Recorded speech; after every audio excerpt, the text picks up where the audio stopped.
अमीर बेटी का सौदा। अमीर बाप की बेटी शिल्पी को मुकेश पसंद होता है, लेकिन दोनों के बीच हैसियत की दीवार खड़ी होती है। और फिर कहीं नौकरी कर लो ना। क्या हमेशा ये लोहे की सलाखों के पीछे भागते रहते हो? कितनी मेहनत करते हो। शिल्पी, नौकरी से कुछ नहीं होगा। तुम लोगों की हैसियत तक पहुंचना है तो अपना ही बिजनेस करना पड़ेगा, वरना तुम्हारे पापा किसी और से तुम्हारी शादी करवा देंगे। अच्छा, ऐसे किससे करवा देंगी? मैं तो तुमसे ही शादी करूंगी। बोल दिया तो बोल दिया, बस। मुकेश उस बेचारी को समझाता भी तो क्या। दुनिया के रीति रिवाजों से काफी दूर थी शिल्पी। भले ही बड़े बाप की बेटी, लेकिन सादगी इतनी कि क्या कहना।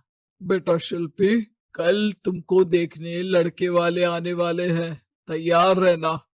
मैंने तुम्हारी माँ को समझा दिया है। घर के सारे नौकर चाकर को वो समझा देगी कि स्वागत कैसे करना है। कैसी बात कर रहे हैं पापा? मैं तो मुकेश से प्यार करती हूँ, उसी से शादी करूंगी। मैंने आपको बताया था ना। मुकेश किसका बेटा है?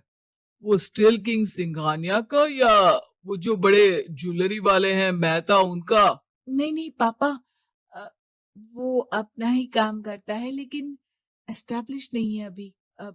पापा, वो आपके पास तब आएगा जब कुछ बन जाएगा। आप प्लीज थोड़ा सा वक्त दे दीजिए। पिता को शिल्पी की बात पर गुस्सा आ जाता है। वो उससे कुछ नहीं कहते और शिल्पी की माँ के पास जाते हैं। ये संस्कार देकर बड़ा किया तुमने शिल्पी को, और कैसे मैं किसी भिखारी के साथ उसकी शादी कर दूं?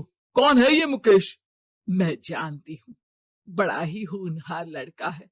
शिल्पी से बहुत प्यार करता है और शादी करना चाहता है। अरे ऐसे कैसे मैं किसी से भी अपनी बेटी की शादी कर दूं? कोई भी उठकर आए और कहे कि मैं शादी करना चाहता हूं तो मैं शादी कर दूं? कान खोल कर सुन लो, कल उसे अच्छे से तैयार कर देना, क्योंकि जो लड़का मैंने देखा है शिल्पी के लिए, वो करोड़पति घर का बेटा है, समझी? लाख मना करने पर भी शिल्पी को उस लड़के से मिलवाया जाता है जो उसके पिता ने उसके लिए देखा था। देखिए, मैं किसी और से प्यार करती हूँ और उसी से शादी करूंगी। ये तो बहुत अच्छी बात है कि तुम किसी और से प्यार करती हो, क्योंकि मैं भी किसी और से प्यार करता हूँ। लेकिन शादी तो हम दोनों को ही करनी होगी। जानती हो ना, ये बिजनेस और ये सारा कुछ। शिल्पी को समझ में नहीं आता कि वो क्या कह रहा है, लेकिन वो समझ जाती है कि वो लड़का भी किसी और से प्यार करता है। पिताजी, वो भी कह रहा था कि वो किसी और से प्यार करता है। हाँ तो करने दो ना, हमने तो नहीं रोका। तुम अपना देखो, शादी के लिए हाँ कर कर गया है वो। लेकिन क्यों? अरे वो और मैं दोनों ही एक दूसरे से प्यार नहीं करते, फिर शादी क्यों कर ले?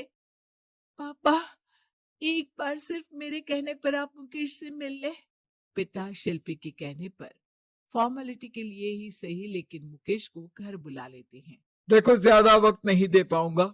ये बताओ कि शादी के बाद कहाँ रखोगे उसे? 2 कमरे के मकान में? नहीं सर, मैंने 2 साल के बाद का सारा प्लान कर लिया है। मैंने आयरन इंडस्ट्री खड़ी करने के लिए पूरा ब्लूप्रिंट तैयार किया है। मेरी खुद की जगह है, दादाजी की। बस थोड़ा फंड का अरेंजमेंट हो जाता तो काम शुरू कर देता। अच्छा, मतलब तुम यहाँ फंड रेज करने आए हो? मुकेश समझ जाता है कि उसके पिता शिल्पी की शादी उससे कराने के मूड में नहीं है। फंड आप कभी दे भी नहीं पाएंगे मुझे। मुझे तो सिर्फ शिल्पी चाहिए। मैं उसके बिना नहीं रह सकता सर। मैं उसे बहुत खुश रखूंगा। वो तो हर पति का धर्म होता है। वो तो मैं किसी से भी उसकी शादी करा दूं, वो उसे खुशी रखेगा। लेकिन देखो, मैं ज्यादा बात को घुमाना नहीं चाहता। वो बड़े घर की लड़की है, उसे काम काज की आदत नहीं। अभी वो समझ नहीं रही, लेकिन तुम तो समझो। मैं किसी भी हालत में शिल्पी की शादी तुमसे नहीं करवा सकता। मुकेश पिता से लाख मन्नतें करता है, लेकिन वो नहीं मानते। शिल्पी की शादी उस अमीर लड़के से हो जाती है। शादी के बाद क्या हम लोग मेरी माँ के घर चले? मुझे उन लोगों की बहुत याद आ रही है। हाँ हाँ, जाओ जाओ। वैसे भी आज मैं अपनी गर्लफ्रेंड के साथ मसूरी जा रहा हूँ, तुम जा सकती हो। कैसी बात कर रहे हैं? अब हम लोगों की शादी हो गई है। आप कैसे किसी और लड़की के साथ जा सकते हैं? अरे मैंने तो तुम्हें शादी के पहले ही बता दिया था कि मेरी कुछ गर्लफ्रेंड्स है। अब प्लीज ये टिपिकल बीवी वाला रोना धोना शुरू मत कर देना।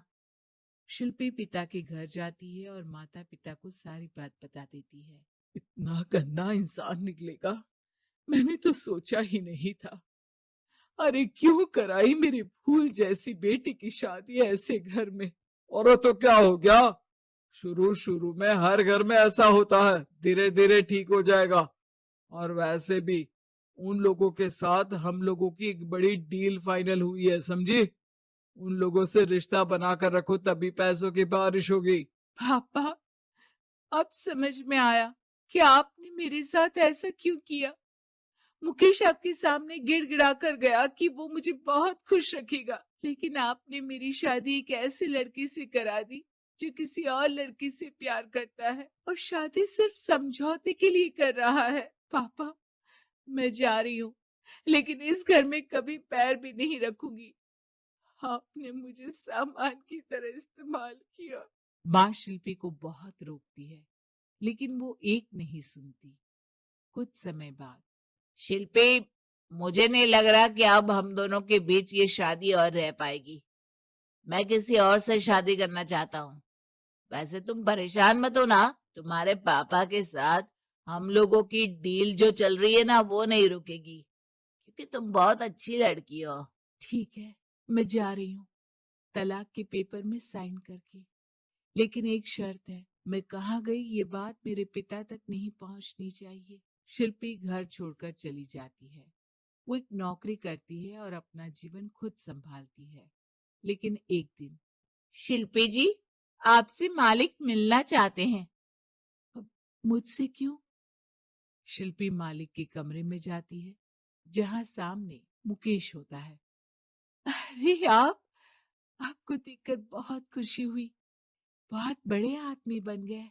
थैंक्स, पर तुम्हें नौकरी करने की क्या जरूरत पड़ गई। मैंने तो सोचा भी नहीं था कि तुम मेरी शिल्पी होगी। तभी वहां शिल्पी के पिता आ जाते हैं। शिल्पी, तुम्हारे बारे में माँ से पता चला। घर चलो बेटा, मुझे माफ कर दो। मुकेश, मैं यहाँ अपनी कंपनी के काम के लिए आया हूँ। तुम्हारी कंपनी की डील अगर हमें नहीं मिली तो हम बर्बाद हो जाएंगे। वैसे अब तुम चाहो तो शिल्पी की शादी मैं तुमसे कराने को तैयार हूँ। बस करिए पापा, ये क्या सौदा लगा रखा है आपने। जिस कंपनी से आपकी डील हो, अपनी बेटी की शादी उसी के घर करा देते हैं। शिल्पी मुकेश से माफी मांगती है और वहां से जाने लगती है कि मुकेश उसे रोक लेता है। रुको शिल्पी, ये सब कुछ तुम्हारे लिए है। ये कंपनी, ये नाम सिर्फ तुमसे शादी करने के लिए ही खड़ा किया था। मैं आज भी तुमसे बहुत प्यार